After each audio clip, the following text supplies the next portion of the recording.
झालेल्या मुसळधार पावसानंतर आज पुन्हा एकदा पुण्यात पावसाला सुरुवात झालेली आहे। पुण्यात पुन्हा एकदा पावसाने आपली बॅटिंग चालू केलेली पाहायला मिळते। काही वेळापासून पुण्यात पुन्हा एकदा मुसळधार पाऊस कोसळताना दिसतोय। पुण्याच्या ज्या शहरांमधला भाग आहे, पेठांमधला भाग आहे, तो सोडून उपनगरांचा जो भाग आहे म्हणजे हडपसर असेल, चांदणी चौकाच्या पुढचा मुळशीतला काही भाग असेल, या सगळ्याच ठिकाणी मुसळधार पाऊस जो आहे तो पडताना पाहायला मिळतोय। तुम्ही आत्ताही या ठिकाणी बघू शकता। मी आत्ता नारायण पेठेच्या परिसरात उभी आहे। या ठिकाणी सुद्धा काही वेळापूर्वीच मुसळधार पाऊस झालेला आहे। अजूनही रिमझिम पाऊस पडताना दिसतोय। खरं तर काल पुण्यामध्ये ढगफुटी सदृश्य पाऊस झालेला होता, अर्थात ढगफुटी नव्हती, अतिवृष्टी झालेली होती। मात्र या संपूर्ण पावसाने कालही पुणेकरांना आणि पुण्याला झोडपून काढलं होतं। तशाच पद्धतीचा पाऊस आजही पाहायला मिळतोय। गेल्या 3-4 दिवसांपासून पुण्यामध्ये दररोज सायंकाळच्या सुमारास मुसळधार पाऊस पडतोय आणि तसाच पाऊस आता सुद्धा कमी चालू झालेला पाहायला मिळतोय। खरं तर आज दिवसभरात पाऊस पडलेला नव्हता, त्यामुळे कदाचित आज संध्याकाळी पाऊस पडणार नाही असं वाटत असतानाच हा अचानकपणे पाऊस आला। त्यामुळे पुन्हा एकदा वाहन चालकांची मोठी तारांबळ उडालेली पाहायला मिळते। त्याचबरोबर जे रस्त्यावरून पादचारी जाणारे असतात त्यांची सुद्धा मोठ्या प्रमाणात तारांबळ उडालेली आहे। अवकाळी पाऊस असल्यामुळे बऱ्याचदा लोक छत्री असेल, रेनकोट असेल असं काही घेऊन बाहेर पडत नाहीत। त्यामुळे अचानक आलेल्या या पावसामुळे आज सुद्धा पुणेकरांची चांगलीच दाणादाण उडवून टाकलेली पाहायला मिळते।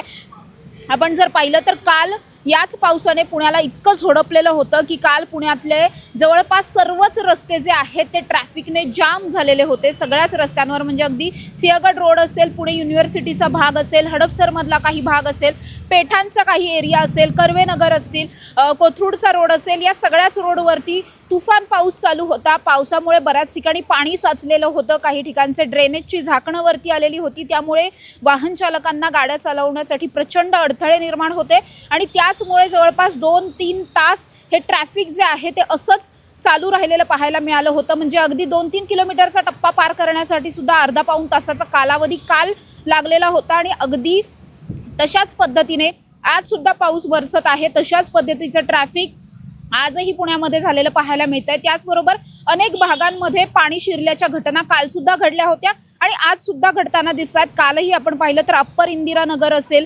त्याचबरोबर सिंहगड रोडवरचा काही भाग असेल, काही अशा झोपडपट्ट्या, वस्त्या आहेत ज्या थोड्याशा चढाचा जो भाग असतो त्याच्यापेक्षा खालच्या लेवलला आहे। डोंगराळ परिसरामधली जी घरं आहेत त्या ठिकाणी काल सुद्धा पाणी शिरलेलं होतं। तशाच पद्धतीचं पाणी आजही शिरलेलं आहे। काल सुद्धा कात्रज भागातून काही दुचाकी ज्या आहेत त्या वाहून गेल्या होत्या। आजही कात्रज कोडवा भागामध्ये तशाच पद्धतीने 2 ते 3 फूट उंचावरती हे पाणी शिरलेलं दिसतं आणि आजही तशाच पद्धतीचं वातावरण त्या ठिकाणी पाहायला मिळतंय। अगदीच या सगळ्याच घटनांचे व्हिडिओ सुद्धा आपल्याकडे आलेले आहेत। त्यामुळे तिथली परिस्थिती जर पाहायला गेली तर प्रचंड भीतीदायक परिस्थिती आहे। काल जशी परिस्थिती होती अगदी सेम टू सेम तशीच परिस्थिती आहे। काल जर आपण पाहिलं तर पुण्यातला जो बिबेवाडीचा परिसर आहे, या बिबेवाडी परिसरामध्ये एक सीमा भिंत जी आहे सोसायटीची ती कोसळलेली होती, तर दुसरी पद्मावती नगरची जी सोसायटी आहे त्या सोसायटीची सुद्धा सीमा भिंत कोसळून खाली असलेले जी घरं आहेत त्या घरांमध्ये हे सगळे दगड आणि दरड जी आहे ती कोसळलेली होती। तशाच पद्धतीचं अगदी वातावरण आत्ता सुद्धा पाहायला मिळत आहे। दुसरीकडे सगळ्यात महत्त्वाचं म्हणजे पुण्यातून जाणारा जो आंबील ओढा आहे, या आंबील ओढ्याची साफसफाई आणि इतर जी डागडुजीची कामं असतात ती तितकीशी झालेली नाही आहेत। त्यामुळे तो ओढा सुद्धा पुन्हा एकदा ओव्हरफ्लो होण्याची शक्यता आहे। अर्थात गेल्या काही वर्षांपासून ओढ्याचा त्याचा जो आपण बघतोय की खोली आहे किंवा मग रुंदी आहे ती वेगळ्या पद्धतीने वळवून कुठेतरी हा ओढा आणि त्याचा जो वेग आहे तो कमी होऊन पूर येण्याचं प्रमाण कमी होईल या दृष्टिकोनातून प्रयत्न केले गेलेले आहेत। मात्र आत्ताचे मान्सून पूर्व जी काही कामं करायची असतात ही कामं बऱ्याच ठिकाणी झालेली नाही आहेत, काही ठिकाणी चालू आहेत।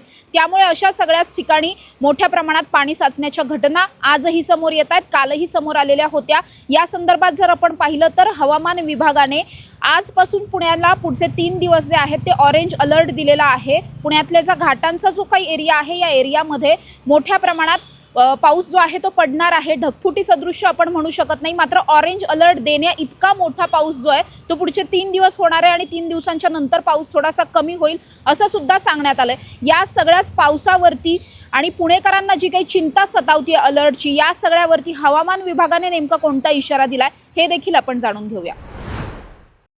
पुणे शहराला काल मुसळधार पावसाने झोडपून काढल्याचं पाहायला मिळालं। पुण्यामध्ये ढगफुटी सदृश्य पाऊस झाला आणि कालच्या पावसाने पुणेकरांच्या मनात एक भीती बसलेली आहे, कारण मे महिना चालू आहे। मे महिन्यात इतका वादळी वाऱ्याचा पाऊस हा पुणेकरांनी फारसा अनुभवलेला नाहीये।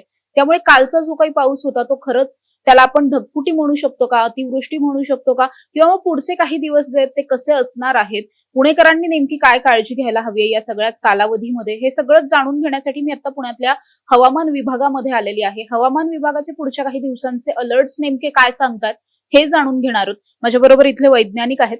सर, काय सांगाल, कालचा जो पाऊस झाला नेमका किती पाऊस होता, ऍव्हरेज जर काही मेजरमेंट कल पुणे में मध्यम से जोरदार वो रेंज में बारिश हुआ है। जैसे चिंचवाट में 10 सेंटीमीटर हुआ और एनडीए पुणे में जो 7 सेंटीमीटर हुआ। तो वैसे मध्यम जोरदार के मध्यम से जोरदार वो रेंज में बारिश हुआ हुआ। और अगले जैसे हमने देखा कि कल जो भी बारिश हुआ उसके रिगार्डिंग लोगों को ऐसे लग रहा है कि कल क्लाउड बस्टिंग हुआ था या फिर थंडरस्टॉर्म वगैरह, ये सब के रिगार्डिंग लोग थोड़ा सा कंफ्यूजन में है कि क्या हुआ था, तो आपका क्या बोलता है बदल जी, क्लाउड बर्स्ट नहीं है। क्लाउड बर्स्ट होने के लिए अभी हमको एक घंटे में 10 सेंटीमीटर से जब ज़्यादा होता है, तब उसको क्लाउड बर्स्ट बोलता है एज़ पर आईएमडी का जो डेफिनेशन है। तो कल जो हुआ है वो नॉर्मल जो थंडरस्टॉर्म होता है, तो थंडरस्टॉर्म का रेनफॉल है, जो प्री मानसून रेन में तो नॉर्मली होता है। और अगले कुछ दिन कैसे रहने वाले हैं सर, क्योंकि कल का जो बारिश था उसकी वजह से सारे ही पुणे के लोग बहुत ज्यादा चिंतित बोल सकते हैं हम कि अगले कुछ दिन कैसे रहेंगे। अगले 3-4 दिन के लिए हम अभी 2 दिन के लिए तो पुणे में भारी वर्ष होने का संभावना है, 2-3 दिन के लिए, और उसके बाद थोड़ा कम होने का संभावना है। और अभी हम जैसे देख रहे हैं कि वैसे तो मई चालू है, मई में तो बोलते हैं कि ज्यादा समर्स होने चाहिए, लेकिन बहुत ज्यादा मानसून लग रहा है अभी तो ये थोड़ा कम होने वाला है, वापस से समर का जैसा सीजन होगा। अभी जो है जो मानसून का ऑनसेट फेवरेबल है। अभी 3-4 दिन में मानसून केरला में पहुंचने वाला है। और अभी जो जो जो बारिश हो रहा है, तो अभी आप देखा होगा ये गोवा, नॉर्थ कर्नाटका, गोवा कोस्ट के वहाँ पे एक साइक्लोनिक सर्कुलेशन चक्रवात बना हुआ है। और वो अभी 12 घंटे में एक कमी दबाचा क्षेत्र वो होना होने का मतलब होने वाला है। और वो इंटेंसिफाई होके डिप्रेशन भी होने वाला है। तो ये जो सिस्टम जो इंटेंसिफाई हो रहा है, तो इसी के वजह से मेनली ये जो जो बारिश का थंडरस्टॉर्म वगैरह है, तो इसी के वजह से मेनली जो मॉइस्चर इंक्रेशन हो रहा है, तो इसलिए हो रहा है। और अभी मानसून जो आपने पूछा है, तो मानसून एक्चुअली अभी इस बार बहुत अर्ली है, मतलब अर्ली ऑनसेट बोलते हैं, मतलब इससे अर्ली पहले ही आया है। तो इसलिए उसके पहले ही हमारा जो अरबिक समुद्र से जो वेस्टर्ली जो पश्चिम दिशा से हवा आता है, वो बहुत पहले से ही आ रहा था। तो इसलिए मॉइस्चर इंक्रेशन हो गया। और हमारा अब आप देखेंगे तो जैसे अप्रैल में भी हमको ज़्यादा बारिश हुआ था, मतलब अप्रैल में भी अच्छा सा बारिश हुआ था, बीच-बीच में हमको थंडरस्टॉर्म हो रहा था। तो वो भी एक फेवरेबल सिचुएशन जैसे मानसून होने के लिए हो गया। तो इसलिए अभी जो नेक्स्ट 4-5 डेज़ के लिए मतलब फिर भी वो भारी बारिश का तो 3 दिन के लिए हम अलर्ट दिया है, ऑरेंज अलर्ट दिया है। और उसके बाद 2-3 दिन थोड़ा कम रहेगा, फिर भी वो मानसून रिवाइव होने का संभावना चांस है। और सर, सबको हमेशा मॉनसून कब आने वाला है, महाराष्ट्र में कब आएगा, इसका बहुत एक्साइटमेंट रहता है, तो इसका कोई डेट है अभी हमारे पास में? अभी हम नहीं बोल सकते। जैसे मानसून ऑनसेट जो केरला में होने के बाद हम पता चलेगा कि ये कैसे प्रोग्रेस होता है। तो पहले केरला में ऑनसेट होता है, तो उसके बाद स्लोली वो नॉर्थवर्ड उसका प्रोग्रेशन होता है। तो अगर वो केरला में ऑनसेट होने के बाद ही हम कितने दिन में पहुंच सकते हैं महाराष्ट्र में, वो नॉर्मली बता सकते हैं। तो एक चीज तो मतलब पक्का है कि वो अर्ली ऑनसेट जैसे जो नॉर्मल 7 या 10 डेज जो है जून में जो मानसून नॉर्मली आता है, उसके पहले आएगा वो तो बोल सकते हैं। मान- सर, हमने देखा कि कल पुणे में भी एक जगह पे बहुत ज्यादा बिजली कड़कना जिसको बोलता है वो बहुत ज्यादा हो रहा है, तो उसके रिगार्डिंग लोगों ने कुछ प्रिपरेशन करना चाहिए या फिर कुछ प्रिकॉशंस लेने चाहिए। जी, अभी जो मानसून के पहले जो रेनफॉल हो रहा है, ये हम थंडरस्टॉर्म बोलते हैं। तो इसमें वो एक खतरनाक चीज़ है कि लाइटनिंग का थ्रेट बहुत होता है। तो इसलिए हमको प्रिकॉशन लेना चाहिए। जैसे जो मैक्सिमम हम बाहर जैसे पेड़ के नीचे, अगर ओपन एरिया है तो पेड़ के नीचे स्टैंड नहीं करना है, क्योंकि वो पेड़ में वो बिजली आ सकता है। और हमारा जो भी इलेक्ट्रॉनिक डिवाइसेस के साथ जैसे टीवी जो जो वायर्ड केबल्स है, उसके से उससे बाहर रहना, मतलब उसके मतलब नजदीक में नहीं रहना है, और जो खिड़की के जैसे ये बिजली से बचने के लिए तो थोड़ा प्रिकॉशन लेना पड़ना है मतलब। सर जैसे लास्ट ईयर भी हमने देखा था पुणे में बहुत ज्यादा बारिश हुई थी और जितना बताया गया था शायद उससे भी ज्यादा हुई थी और क्लाउड बस्टिंग जैसे 2-3 बार ऐसा हुआ था कि लग रहा था कि ये शायद क्लाउड बस्टिंग है क्योंकि पुणे में बहुत ज्यादा बारिश तो हुई थी, लोगों का नुकसान भी बहुत ज्यादा हुआ था, 1-2 डेथ भी हुई थी पुणे में। इस साल का बारिश कैसा रहने वाला है, कुछ ऐसा है?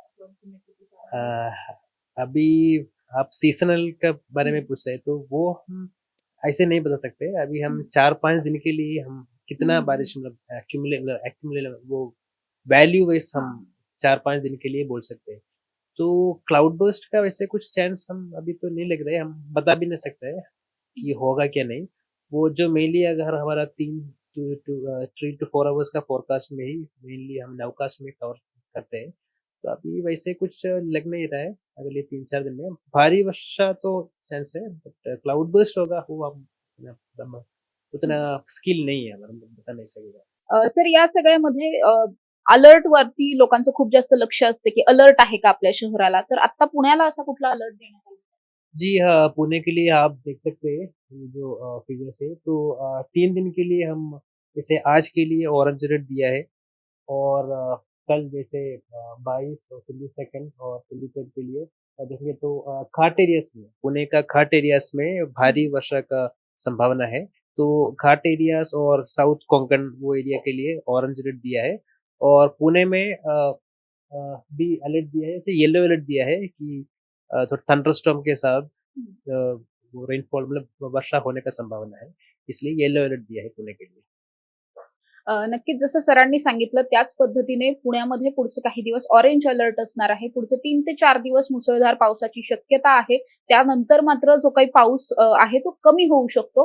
त्याचबरोबर जो कडाक्याचा उन्हाळा मे मध्ये आपल्याला जाणवत होता, तापमान वाढलेलं होतं 40, 42, 43 पर्यंत जे तापमान जात होतं, तशा पद्धतीचं तापमान पुन्हा पुण्यामधलं जाणार नाही. त्यापेक्षा कमीच तापमान राहील आणि फार पाहायला गेलं तर ढगाळच तापमान राहील असं सांगताना सर आपल्याला पाहायला मिळत आहे. तसाच अंदाज जो आहे तो हवामान विभागाने सध्या वर्तवलेला आहे. त्याचबरोबर पुण्यातलं आत्ताचं जे काही वातावरण आहे किंवा ज्या पद्धतीचा पाऊस पडतो, या पावसामध्ये वीज कडकण्याची शक्यता ही सगळ्यात जास्त असते. त्यामुळे या पावसात बाहेर पडताना या सगळ्याच गोष्टींची काळजी घेणं ही तितकंच गरजेचं आहे. पुढचे 2 ते 3 दिवस ऑरेंज अलर्ट असणार आहे. त्यानंतर मात्र ही परिस्थिती जी आहे ती थोडीशी कमी होताना पाहायला मिळू शकते. कॅमेरा पर्सन अमित सह समृद्धी जाधव, टॉप न्यूज मराठी, पुणे.